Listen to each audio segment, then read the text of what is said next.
Hi again, it's Lashana from Girl Talk with Lashana. I got a request from Cynthia212 on submission. She just wanted my point of view on women in marriages and submitting to their husbands. I am married. My husband and I have 3 children together. We've been together for quite some time now. I am Catholic. My husband is Baptist. We don't make the difference in our religion a big issue within our family. We just kind of take the best information from both religions. And we appreciate each other's religion, never to disrespect the other religion or the values and opinions that are associated with it. With that said, I am not one of those people who go to church every day, all day, or even every Sunday. But I do have a great relationship with God, and I feel like I live my life the way that if God were to decide that He was going to shadow me for a day or two, I don't think that He would be displeased with the way I carry myself or handle my family or the people around me that I love, and even just people that I come in contact with on a daily basis. Concerning submission to your husband, I think that with everything, things change. Fashion changes, hairstyles change, celebrity status changes, the cost of a loaf of bread changes. When you base things off of a truth that you don't know to be the truth, I think a lot of times is where we have a breakdown in communication. Words that we have decided to kind of tailor to fit ourselves have been lost in translation. To submit to your husband in a biblical sense does not mean to be less than him. It does not mean to have your opinion not be as respected as his. It doesn't mean that you now become his, doormat. Submission in the biblical sense, it basically means that, or let me say it this way. If you are married to a man who puts God first, okay, he walks in faith, he puts God first, then submitting to him wouldn't be an issue, because by him putting God first, his values are such that will allow for him to treat you as his equal while taking care of you emotionally, physically, even financially in some cases. Now, I'm not saying that you're supposed to just sit on this man's legs, stay home and pop babies and let him just take care of you. That is not what I'm saying. But like in my husband's case, my husband requested that I stay home until our children are of school age, and he pays all the bills. I am in school, so I do get my my money from my GI Bill. So I do bring in a little bit of money, but nowhere near what he brings into the household. But within that, he still treats me as his equal. He does not talk to me in a manner that would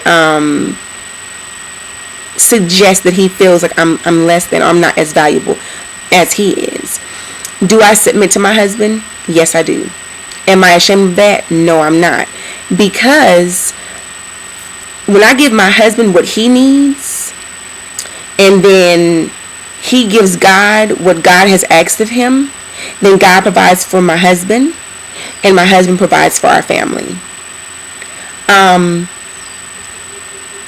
Every day I wake up and I'm thankful to God for giving me the husband that I have, because I wanted a God-fearing husband. I wanted a husband that would follow the guidelines and the that were set for us. Now the world has changed so dramatically that women feel empowered, and we can get as much education and jobs that will allow for us to make great money, and money as much as, and in some cases more than, our counterparts. However,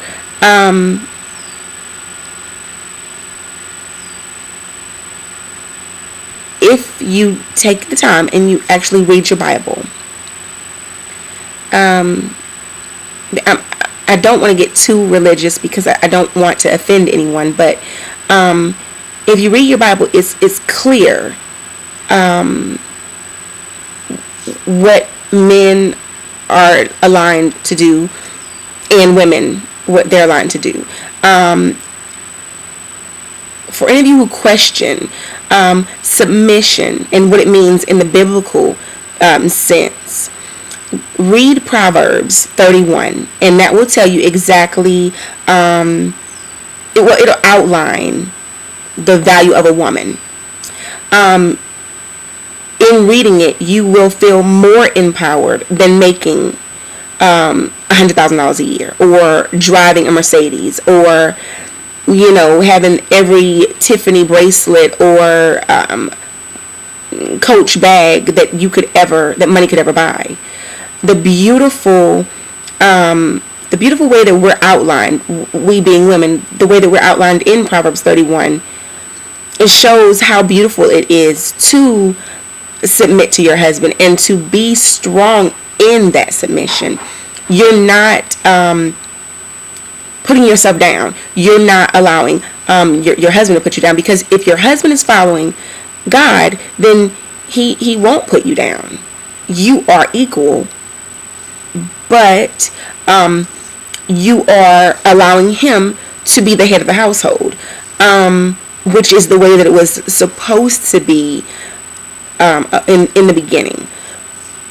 Because there are men who have maybe not followed God, or decided they were going to do it their way, it has kind of pushed women to feel like, I don't have to listen to what he's telling me, I don't have to do what he's telling me, or whatever, and understandably so in situations like that. But ladies, if you have a God-fearing man, a man that will put God first and scream from the mountaintops, then that is a man that being submissive to should not cause you any heartache.